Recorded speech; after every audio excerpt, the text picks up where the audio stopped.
આ વાત કરી અને પેલા ભાઈને ઓહળો ઘરમાં રોપ્યો ઘરના ઓગણા અને પેલાને કીધું કે તારે સળવાનું ને ઉતરવાનું આ કોમ ખૂટા એવું ખરું સળવાનું ને ઉતરવાનું કઈ આ જીવ છે એ જીવના તમારો શ્વાસ આવે છે ને જાય છે આ મનનો ઓહળો રોપાય અને આ શ્વાસની દોરી શ્વાસ આવે છે ને જાય છે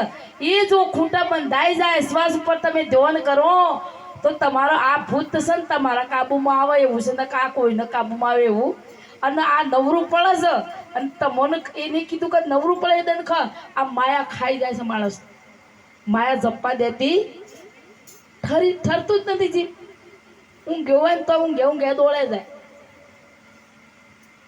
સમજણજી બેન હું ગતો દોડે ને ગોદડું ઢીલું હોય તો દોડે એટલા માટે તમે મનનું ભૂત એટલે કે ગુરુજીને વાત કરી